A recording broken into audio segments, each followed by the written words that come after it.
அப்படிலாம் இல்லை.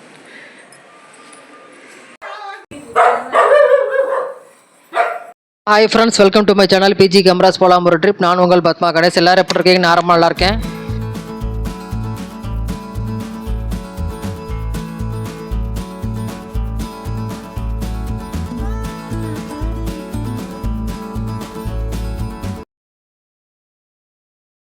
இன்றைக்கி இந்த வீடியோவில் நம்ம என்ன பார்க்க போகிறோன்னு பார்த்தீங்கன்னா, எங்களோட குலதெய்வம் ராஜபாளையம் பக்கத்தில் இளந்துரை கொண்டான் அப்படின்ற ஊரில் இருக்குங்க. அந்த கோவிலுக்கு போயிருந்தோம். போகிற வழியில் இன்னும் 2 கோவிலுக்கெலாம் போயிருந்தோம். என்னென்ன கோவிலுக்கு போயிருந்தோம் அப்படிங்கிறத பற்றியும், அங்கே போகிறப்ப நடந்த என்னென்ன இன்ட்ரெஸ்டிங்கான விஷயங்கள், ஃபன் மூமெண்ட்ஸ் என்ன அப்படிங்கிறத பற்றியும் உங்களோட ஷேர் பண்ணிக்கிறேங்க. வாங்க வீடியோக்குள்ளே போகலாம். அங்கே சண்டே பூஜை வச்சுருந்தோங்க. ஆனால் சாட்டர்டே மத்தியானம் வரைக்கும் எல்லோரும் கொஞ்சம் வேலையெல்லாம் இருந்ததுனால மத்தியானம் 2-2:30 ஆயிடுச்சு கிளம்புறதுக்கு. கொஞ்சம் தூரம் ட்ராவல் பண்ணி வந்து இந்த வாடிப்பட்டிக்கு முன்னாடி இந்த பேக்கரியில் வந்து டீ சாப்பிட்டோங்க. கொஞ்சம் ரெஃப்ரெஷ் ஆகிட்டு அப்புறம் அப்படியே திரும்ப எங்கள் பயணத்தை கண்டினியூ பண்ணோம். 4 ஹவர்ஸ் ஆகும் அப்படிங்கிறதுனால வந்து ஸ்ரீவில்லிபுத்தூர் ஆண்டாள் கோவிலுக்கும் போகிற பிளான் இருந்ததுனால ஒரு சிஸ்டர் வந்து உட்காந்து இந்த துளசியில் இந்த மாலை கட்டிட்டு வந்தாங்க. அப்படியே பேசிவிட்டு அப்படியே ஜாலியாக போயிட்டு இருந்தோங்க.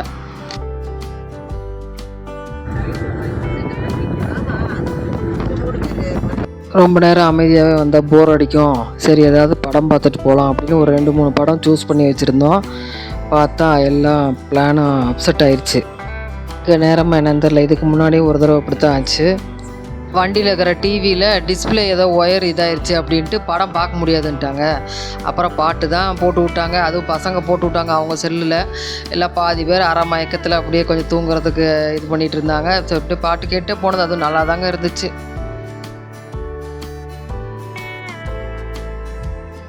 போகிற வழியில் இது ஏதோ டிராஃபிக் போலீஸ்கிட்ட ஏதோ ஒரே கூட்டம், ஏதோ பிரச்சனையாகிட்ருக்குங்க. அது சரியாக கேப்சர் பண்ண முடியல. அப்படியே பார்த்துட்டு போயிட்டே இருந்தோம்.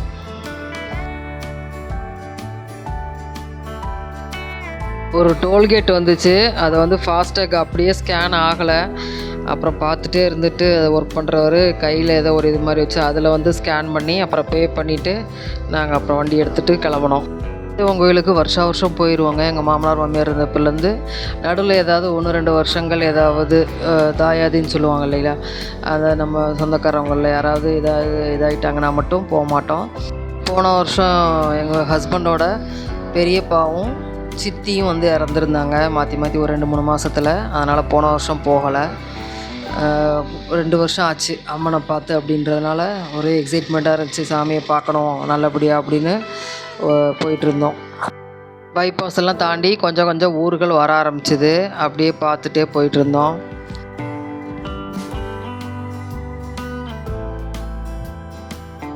ஸ்ரீவில்லிபுத்தூர் வர்றதுக்கு கொஞ்சம் முன்னாடி இங்கே பாருங்கள் எவ்வளோ பெரிய மலை, பயங்கரமாக இருந்தது. நேராக பார்க்கறதுக்கு ரொம்ப பிரமிப்பாக இருந்துச்சுங்க. கிராமத்து வாழ்க்கை ஒரு அழகு தான் இல்லைங்களா. நான் வந்து ஒரு மதுரை லாவணியாபுரத்தில் இருந்தப்போ இந்த கிராமத்து வாழ்க்கையை என்ஜாய் பண்ணியிருக்கேன். அது மாதிரி இந்த ஸ்ரீவில்லிபுத்தூர் ராஜபாளையம் இங்கெல்லாம் பாருங்கள், இந்த டிராக்டர் இது மாதிரிலாம் கிராமத்து இதெல்லாம் பார்க்குறதுக்கே ரொம்ப சந்தோஷமாக இருந்தது. அப்படியே கிட்ட வந்துட்டோம். ஸ்ரீவில்லிபுத்தூருக்கு உள்ளே என்ட்ராக போகிறோம். ஊருக்குள்ளே என்ட்ராக போகிறோன்றதுக்கு அடையாளம் என்னென்னு பார்த்தீங்களா, கோபுரம் தெரியுது, ஸ்ரீவில்லிபுத்தூர் கோபுரம். இது தானே நம்ம தமிழ்நாடு எம்பளம், அந்த தமிழ்நாடு அரசுன்னு இருக்கிறது இந்த ஸ்ரீவில்லிபுத்தூர் கோபுரம் தாங்க. அது எல்லோரும் தெரிஞ்சிருக்கோம். இந்த கோபுரத்தோட மொத்த உயரம் பார்த்திங்கன்னா 192 அடிங்க. இந்த கோபுரமானது தமிழ்நாட்டோட கலாச்சாரம் மற்றும் ஆன்மீக பாரம்பரியத்தின் அடையாளமாக திகழுது. பாருங்கள் எவ்வளோ பெரிய ஸ்ரீவில்லிபுத்தூர் கோவில் தேர் பாருங்கள். கோவில் தேர் அது உள்ளே பத்திரமா வச்சுருக்காங்க. எங்கள் குலதெய்வம் கோயில் வந்து ராஜபாளையத்துலேருந்து ஒரு 18 கிலோமீட்டருங்க. அதை ஸ்ரீவில்லிபுத்தூர் தாண்டி தான் போகணும். ஸோ நாங்கள் எப்போ வந்தாலும் இந்த கோவிலுக்கு வந்து பார்த்துட்டு ஸ்ரீவில்லிபுத்தூரோட ஃபேமஸ் பால்கோவா அதையும் வாங்கிட்டு தாங்க நாங்கள் ஊருக்கு வருவோம். வந்துடும் வர்றதுக்கு நாங்கள் ஒரு 6-6:30 அப்படி ஆயிடுச்சுங்க. இல்லை டிராஃபிக் எல்லாம் திரும்பி வீட்டுக்கு போவாங்கள்ல வேலையை முடிச்சுட்டு, அதனால் ஒரே டிராஃபிக் தாங்க. மெல்ல தான் மூவ் ஆச்சு வண்டி. அப்படியே பார்த்து பார்க் பண்ணிவிட்டு வண்டியை நாங்கள் அப்படியே இறங்கி கோவிலுக்குள்ளே போனோம். ஸ்ரீவில்லிபுத்தூர் பார்த்திங்கன்னா பெரிய ஆழ்வார் மற்றும் ஆண்டாள் நாச்சியார் என்ற 2 ஆழ்வார்கள் தோன்றிய புண்ணிய தலமாக இருக்குங்க. மேலும் இந்த கோவில் பார்த்திங்கன்னா 108 திவ்ய தேசங்களில் ஒன்றாவும் இருக்குது. ஆண்டாள் நாச்சியார் துளசி செடியின் அடியில் மாடு மேய்ப்பவரால் கண்டறியப்பட்டு குழந்தையாக பின்னாடி வந்து பெரியாழ்வரால் வளர்க்கப்பட்டாங்க. விஷ்ணுவின் மேல் கொண்ட அளவு கடந்த பக்தி மற்றும் அன்பினால் விஷ்ணுவின் மேல் நிறைய பக்தி பாடல்கள்லாம் பாடிட்டு இருந்தாங்க. அவங்களோட தூய அன்பையும் பக்தியையும் கண்டு விஷ்ணுவே நேரடியாக தோன்றி ஆண்டாளை வந்து ஏற்றுக்கிட்டாங்க. அப்பேற்பட்ட புனித தலம் தாங்க இந்த ஸ்ரீவில்லிபுத்தூர். செப்பல் விடுறதுக்கு எல்லோரும் போயிட்டுருந்தோம். 2 பக்கம் கடைகள்லாம் சூப்பராக இருந்துச்சுங்க. ஒன்றும் போய் எட்டி பார்க்க கூட டைம் இல்லை. எங்கள் மாமியார் வந்தால் எவ்வளோ இதாக இருந்தாலும் எங்கள் மாமனார் திட்டினாலுமே கவலைப்பட மாட்டாங்க, ஏதாவது போய் பர்ச்சேஸ் பண்ணுவாங்க. இந்த கோவில் பார்த்திங்கன்னா விஜயநகர பேரரசின் கீழ் வந்த திருமல நாயக்கர் தாங்க இந்த கோவிலை கட்டியிருக்காரு. இந்த கோவில் பார்த்திங்கன்னா குறைஞ்சது ஒரு 2000 ஆண்டுகள் பழமையானதுன்னு சொல்கிறாங்க. கோவிலுக்குள்ளே செல்ஃபோன் அலோவ் பண்ணலைங்க, எல்லா மொபைல்லாம் வாங்கி வச்சுட்டாங்க. 5 ருபீஸ் கொடுத்து டோக்கன் வாங்கிக்கணும், அதனால் உள்ளே எடுக்கலை. அப்புறம் வெளியில் வந்து எடுத்ததெல்லாம் காமிக்கிறேன். எப்போ வந்தாலும் கொஞ்சம் அறிகுறியாகவே வருவோம், கொஞ்சம் கூட்டமாக வெயிட் பண்ணுற மாதிரி இருக்கும். இந்த தடவை கொஞ்சம் நல்லா பொறுமையாக சாமி பார்த்தோம். அது மாதிரி வெளியில் வந்தால் கோவிலோட யானையும் பார்த்தோங்க. கோவிலுக்கு எதிர்த்தாப்படியும் பாருங்கள் எவ்வளோ கடைகள் 2 பக்கமும். பார்க்க அவ்வளோ ஆசையாக இருந்ததுங்க. இதான் சொன்னேனே, நாங்கள்லாம் அறிகுறியாக போனோம், அதனால் எதையுமே பார்க்க முடியல. அப்புறம் கோவிலுக்கு பக்கத்தில் இது வந்து நந்தவனங்க. இந்த நந்தவனத்தில் தான் ஆடிப்பூரத்தன்னைக்கு ஆண்டாளை வந்து எழுந்தருளை பண்ணுவாங்களாம்மா. இதுக்கு நாங்கள் வந்ததே இல்லை. சிஸ்டர் தான் ஒரு தடவை வந்தாங்க. இந்த ஹிஸ்ட்ரிலாம் ஒருத்தவங்க சொன்னாங்கன்னு சொல்லி எங்களெல்லாம் கூட்டிகிட்டு வந்தாங்க. நிறைய செடியெலாம் இருக்குமாம்மா. ஆண்டாள் இங்கே தான் வந்து தோட்டம் மாதிரி வச்சு வளர்த்தாங்க அப்படின்ற மாதிரி ஏதோ ஹிஸ்ட்ரி இருக்குது. ஃபுல் ஹிஸ்ட்ரி தெரியல. இங்கேயும் ஒரு ஆண்டாள் ஒன்று வச்சுருக்காங்க. அப்புறம் பார்த்தா இப்போ ஏதோ மெயின்டெனன்ஸ் ஒர்க் நடக்கிறதுனால செடியெல்லாம் இல்லைங்க.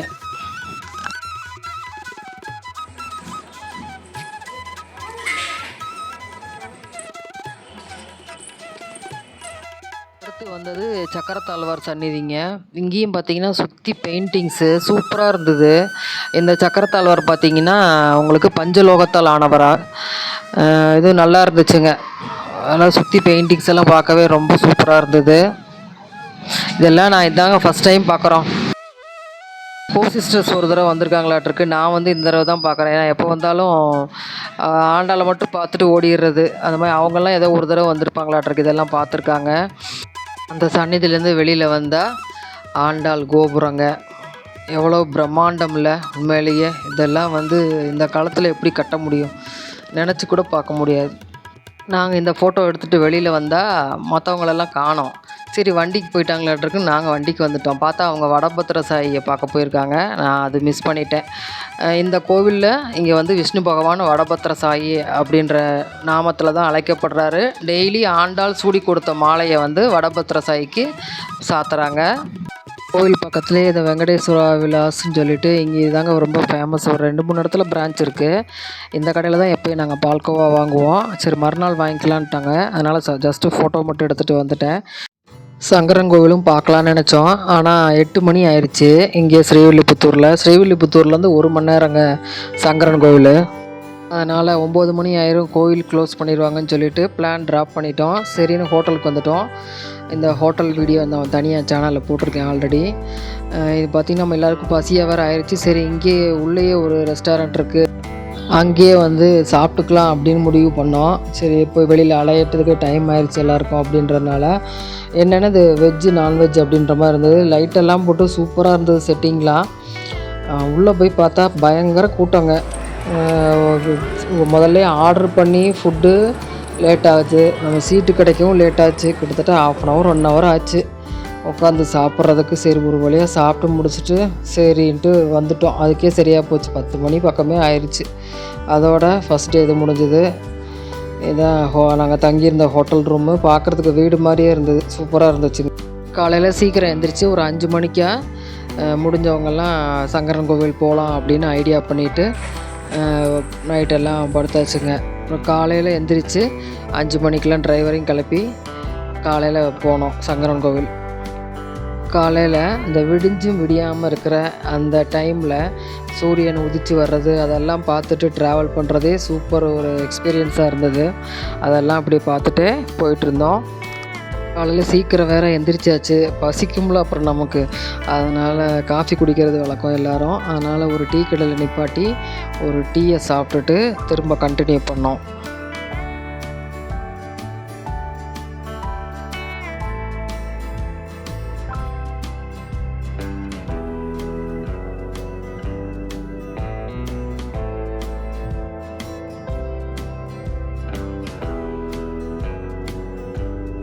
கரிவலம் வந்த நல்லூர். ஊர் பேர் கரிவலம் வந்த நல்லூர்.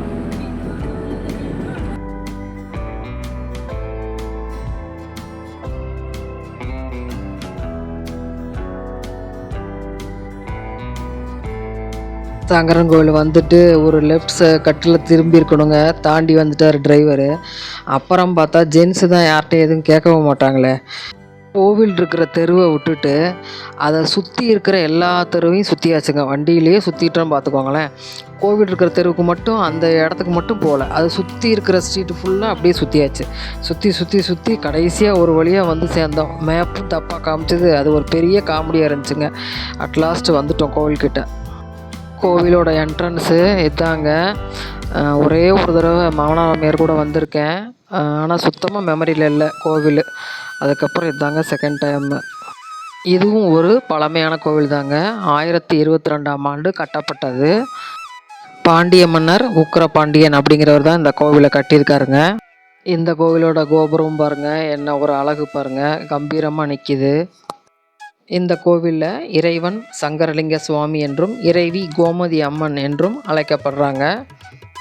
சங்கன் பதுமன் அப்படிங்கிற 2 நாக அரசர்கள், அவர்களுக்குள் சிவன் பெரியவர் விஷ்ணு பெரியவர் அப்படிங்கிற சண்டை வந்து அம்மன் கிட்ட வந்து முறையிட, அம்மன் வந்து உலகுக்கு அந்த இதை உண்மையை உணர்த்துறதுக்கு 2 தெய்வங்களும் ஒன்று தான் அப்படின்னு உணர்த்த சொல்லி கேட்க, திருமாலும் சிவனும் இணைந்து சங்கர நாராயணராக காட்சி கொடுத்த இடம்தாங்க இந்த தலம்.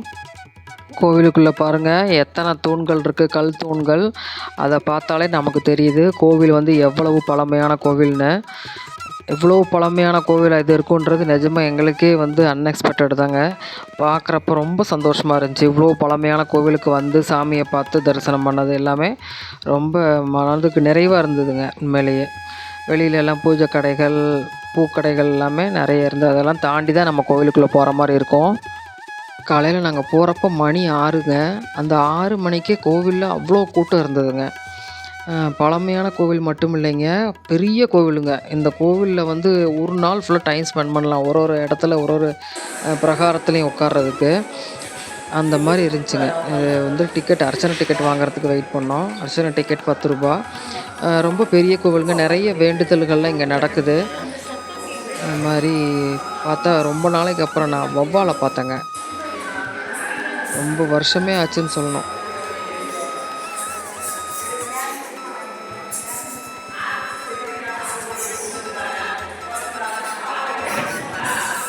நான் வெளிப்பிரகாரம் மட்டும்தான் ஃபோட்டோ வீடியோ எடுத்தேன், உள்ளுக்குள்ளே எடுக்கலைங்க. சங்கரலிங்க சுவாமியை பார்த்துட்டு வெளியில் சுற்றிய பிரகாரத்தில் பார்த்தீங்கன்னா பிள்ளையார் முருகர்லாம் இருந்தாங்க. அடுத்ததாக கோமதி அம்மனையும் தரிசனம் பண்ணிவிட்டு கிளம்புனாங்க. அம்மனுக்கு அபிஷேகம் நடந்துகிட்டு இருந்தது. அலங்காரம் மட்டும் பார்க்கல, அபிஷேகம் மட்டும் பார்த்துட்டு நாங்கள் கிளம்பிட்டோம். கோமதி அம்மன் சந்நிதிக்கு பின்னாடி இருக்கிற இந்த பாம்பு புற்று தான் வந்து வன்மீகம் அப்படின்னு அழைக்கப்படுது. இதிலிருந்து எடுக்கிற புற்று மண் தான் இந்த கோவிலில் பிரசாதமாக கொடுக்குறாங்க. அந்த பிரசாதத்தை நம்ம உடம்பில் தடவினா நோய் நீங்கும் அப்படின்றது நம்பிக்கையாக இருக்குது. சங்கர நாராயணர் காட்சி கொடுத்த பின்பு அந்த சங்கனும் பதுமனும் இந்த கோவிலே கோமதி அம்மன் கூட தங்கிட்டதாக சொல்கிறாங்க. அப்படி அவங்களுக்கு காட்சி கொடுத்த நாள் தான் வந்து ஆடி தபசா இந்த கோவிலில் சிறப்பாக கொண்டாடப்படுது வருஷந்தோறும். கோவிலுக்குள்ளேயும் நிறைய தூண்கள் தாங்க. எல்லாம் வந்து ஒன்று ஒன்றும் கல் ஆனது.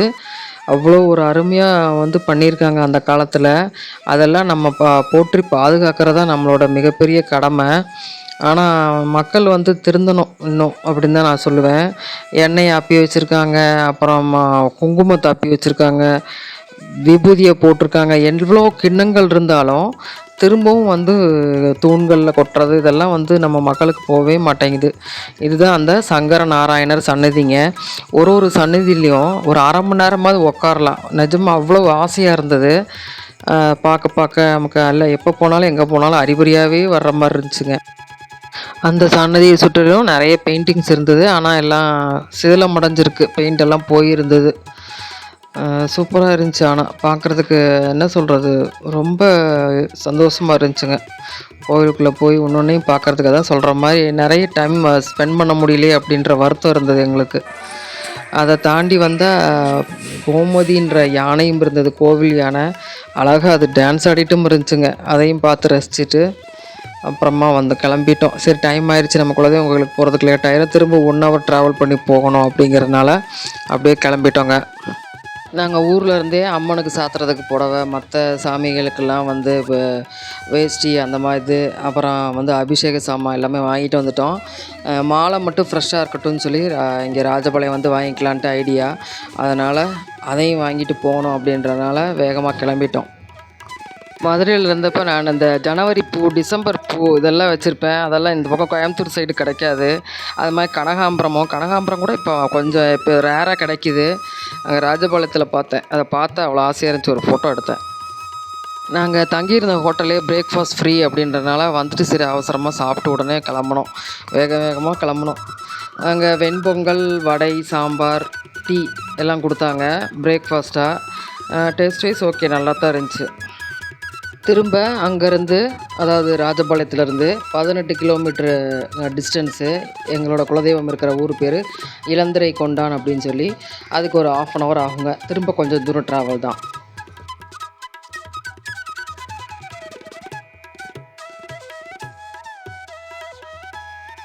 மலையை வெட்டி எடுத்துருக்கானுங்க எல்லாம். என்ன இப்படி தான் அப்படியே கொள்ளையடிக்கிறது அப்படியே. ஃபைனலி இளந்திரை கொண்டான் வந்து விட்டோம். இளந்திரை கொண்டான் வந்து விட்டது.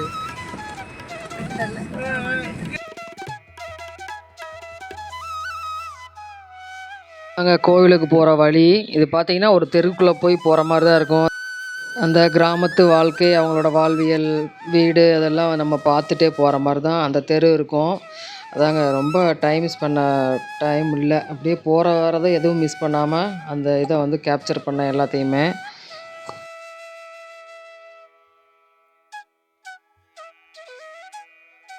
பார்த்தீங்களா, ஒரு தெருவுக்குள்ளே நம்ம போகிற மாதிரி தான் இருக்கும். கொஞ்சம் அகலமான தெரு அப்படின்றதுனால நம்ம வண்டி போக முடிஞ்சுது. இப்போ பரவாயில்லைங்க. நான்லாம் ஒரு 20 வருஷம் முன்னாடி கல்யாணம் ஆன புதுசுலலாம் போனப்போலாம் பார்த்தீங்கன்னா, இவ்வளோ நிறைய வீடுகளோ, இவ்வளோ பெரிய பெரிய வீடுகளோ அப்படிலாம் இருக்காது. ரொம்ப இந்த இடம்லாம் வந்து கொஞ்சம் அப்படியே எம்ப்டி லேண்டாக தான் இருந்தது அப்போல்லாம். வந்து இப்போ கொஞ்சம் பரவாயில்ல. மக்கள் கொஞ்சம் கொஞ்சம் அவங்களோட வாழ்க்கை முறை மாறியிருக்கு அப்படின்னு நினைக்கிறேன். கோவில் வந்துருச்சுங்க. சாமியை பார்க்க போகிறோம். கோவிலில் வந்து இறங்கிட்டு அப்புறம் அந்த எல்லா சாமான்கள்லாம் எடுத்து இறக்கி வச்சுட்டு, மற்ற திங்ஸ் அந்த அபிஷேகத்துக்கு மற்ற சாமான்லாம் வாங்கிட்டோம். நம்ம எங்கள் சொந்தக்காரங்க வீடு இங்கே இருக்குது. அவங்கக்கிட்ட தான் கால் பண்ணி சொன்னோம், அந்த பால், தயிரெல்லாம் வாங்கி வைப்பாங்க. அதெல்லாம் போய் வாங்கிட்டு வரலாம் அப்படின்ட்டு நாங்கள் போனோம். ஒரு சிஸ்டர் அங்கேயே இருந்தாங்க. இருந்து மற்ற இதெல்லாம் அரேஞ்ச் பண்ணி பஞ்சாமிரத்துக்குலாம் ரெடி பண்ணிகிட்டு இருந்தாங்க. பாருங்கள், இது எப்படி ஒரு கிராமத்து வாழ்க்கை. 2 பக்கமும் ஒரே இந்த கருவேல செடி தான். மழையும் தாங்க இங்கேயும். நிறைய வந்து இதெல்லாம் அந்த காலத்தில் பார்த்துருப்பீங்க, எல்லாம் ஓப்பன் டாய்லெட்டை யூஸ் பண்ணுவாங்கள்ல, அந்த மாதிரி ஒரு இது இப்போயுமே இருக்குது.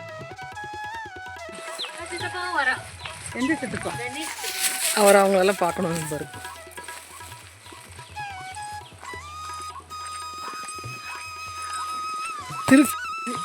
ஐயோ, சரி போய் வச்சுக்கலாம் போ.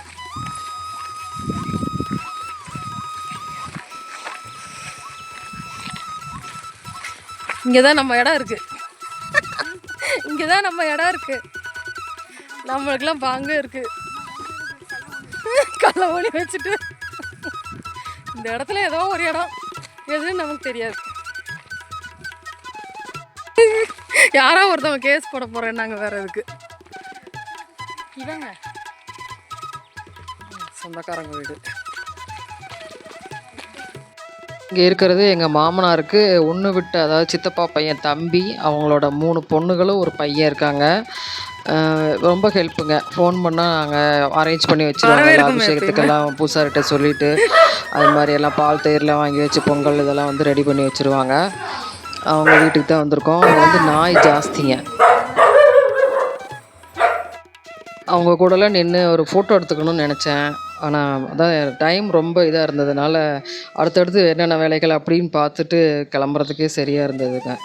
அபிஷேக சாமான்லாம் எடுத்து கொடுத்தோம். அவங்க சாமியை ரெடி பண்ணிகிட்டு இருந்தார் பூசாரி. நாங்கள்லாம் வெயிட் பண்ணிகிட்டு இருந்தோம்.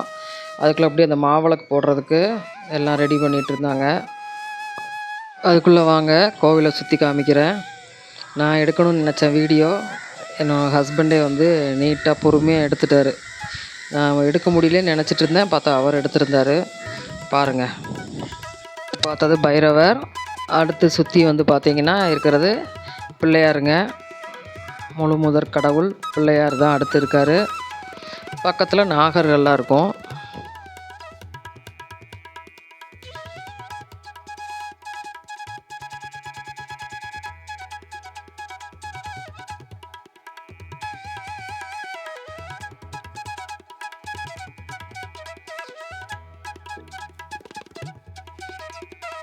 இது வந்து முருகர் வள்ளி தெய்வானோட இருப்பாங்க. கோவில் கோபுரம், ராஜகோபுரம். இதாங்க அந்த முருகர் வள்ளி தெய்வ யானை. இது நாங்கள் கொண்டு வந்து அந்த வஸ்திரங்கள்லாம் சாத்தாத்துக்கு முன்னாடி எடுத்தது.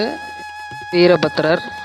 அடுத்து பக்கத்தில் முருகருக்கு ஒரு மாடம் மாதிரி இருக்குது. இந்த கோவில் வந்து பார்த்திங்கன்னா 7 சமூகத்துக்கு பாத்தியப்பட்ட கோவிலுங்கிறது. இந்து சமய அறநிலையத்துறை தான் வந்து இதை மெயின்டைன் பண்ணுறாங்க. இந்த கோவிலோட முன்புற தோற்றம், கோவில் கோபுரத்தோடது. அபிஷேகத்தை நல்லா கண்குளிர பார்த்துட்டு அடுத்து அலங்காரம் நடந்துட்டு திரை போட்டிருந்தாங்க. சரி, பக்கத்தில் வந்து ஒரு சின்ன கோவில் இருக்குது, ஒரு சிவன் கோவில். அந்த கோவிலில் தான் வந்து சித்தப்பா இருக்காருங்க. அதாவது சொன்னேன், எங்கள் மாமனாருக்கு தம்பி, ஒன்று விட்ட தம்பி. அவர் தான் அந்த கோவில்லையே தான் ஸ்டே பண்ணி அவருக்கு சிவனுக்கு சேவை பண்ணுறாரு. அவரை பார்க்கலான்னு சொல்லி கிளம்புனோம். வெளியில் வந்து பார்த்திங்கன்னா அந்த உளுந்து போட்டிருந்தாங்க. எப்படிங்க கிராம சைடெலாம் போட்டு அந்த வண்டிகள்லாம் போக வர அப்படியே அந்த உளுந்து தனியாக இது தனியாக வரும் இல்லைங்களா, அதெல்லாம் பார்க்க சூப்பராக இருந்துச்சு. ஒரு சிவன் கோவில், திருக்காலத்தீஸ்வரர். சமுதாயத்திற்கு பாத்தியப்பட்ட அருள்மிகு ஸ்ரீ பத்ரகாளியம்மன் திருக்கோவில் மணிமேகலை.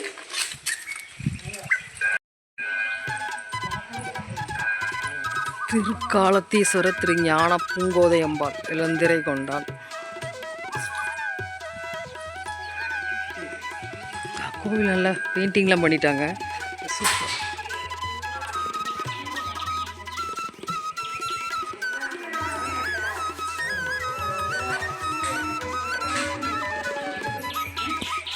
சின்ன மாமனார் இந்த கோவில் பூஜை பண்ணுறாரு. நாங்கள்லாம் வந்திருக்கோன்னா ஒவ்வொரு சன்னதிக்கும் எங்களெல்லாம் கூட்டிகிட்டு போய் ஒவ்வொரு சாமிக்கும் எல்லாம் பூஜை எல்லாம் பண்ணி திருநீர்லாம் வச்சு விட்டு ரொம்ப பாசமாக இருப்பார். எப்போயுமே எப்போ போனாலும் இது மாதிரி தான் பண்ணுவார். இந்த தடவையும் பண்ணாருங்க. கோவில் முதல்ல கூட இப்போ கொஞ்சம் நல்லா நிறைய செலவு பண்ணியிருக்காங்க. இன்னும் கொஞ்சம் சில வேலைகள்லாம் முடியல அப்படின்னு சொல்லி பாவம் தாடி வேற விட்டுருந்தார். அது மாதிரி சிவனுக்கே தன்னை அர்ப்பணித்து கொண்டார் எங்கள் சின்ன மாமியாரோட இறப்புக்கு பிறகு.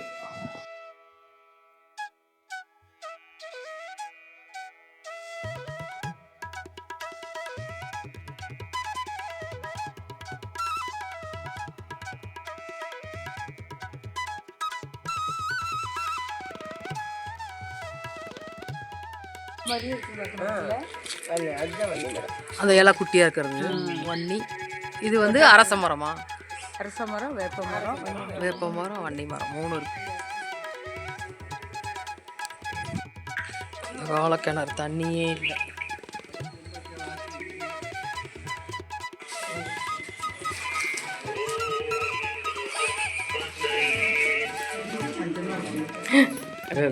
ஆமாம், பாரு.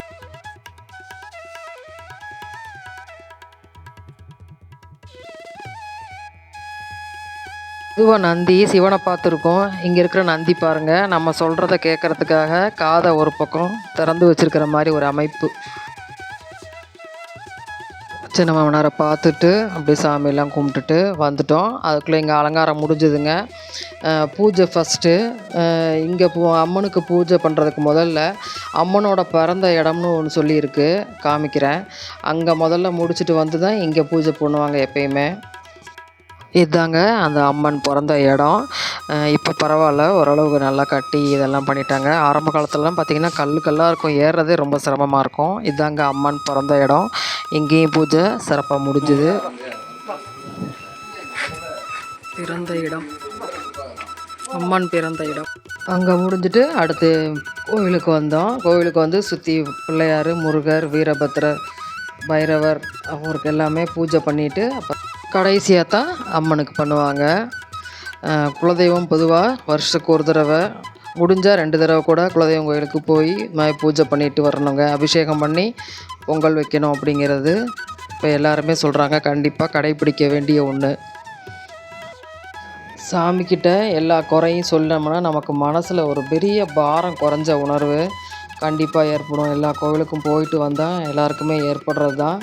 அது மாதிரி தாங்க ஒரு பெரிய மன நிறைவும் ஒரு பாரத்தை இறக்கி வச்ச உணர்வும் ஏற்பட்டுச்சு. ரொம்ப என்ன சொல்கிறது, ஒரு பரவச நிலைக்கே போனேன் அப்படின்னு சொல்லலாம். அந்தளவுக்கு மனசு ரொம்ப ஒரு இதாச்சு, சந்தோஷமாக இருந்துச்சுங்க.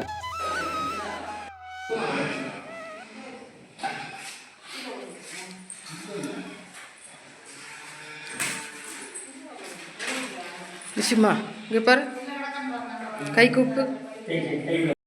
அங்கேயே 2 மணி ஆயிடுச்சுங்க. சாப்பிட சொன்னாங்க எங்கள் சொந்தக்காரங்க வீட்டில். இவ்வளோ பேர் இருக்கோம், அவங்களுக்கு தொந்தரவு கொடுக்க வேண்டாமே அப்படின்ட்டு நாங்கள் சாப்பிடலை. அவங்களுக்கு கொஞ்சம் வருத்தம் தான். அடுத்த தடவையாவது கண்டிப்பாக சாப்பிட்ணும் அப்படின்னு சொன்னாங்க. சரி கண்டிப்பாக சாப்பிட்றோன்ட்டு வந்தோம். பார்த்தா ராஜபாளையத்தில் எந்த ஹோட்டல்லையும் சாப்பாடு கிடைக்கலிங்க.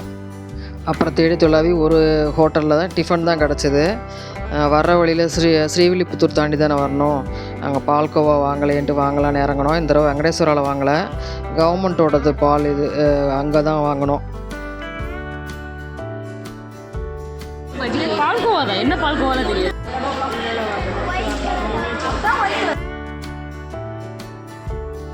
அப்படியே ஊருக்கு கிளம்பி வந்தாச்சுங்க. நைட்டு 8 மணி ஆயிடுச்சு. வீட்டுக்கு வந்தால் எல்லாருமே டிஃபன் சாப்பிட்டோம். இந்த வீடியோ உங்களுக்கு பிடிச்சிருக்குன்னு நம்புகிறேன். மற்றும் ஒரு நல்ல பதிவில் சந்திக்கிறேன். நன்றி, வணக்கம்.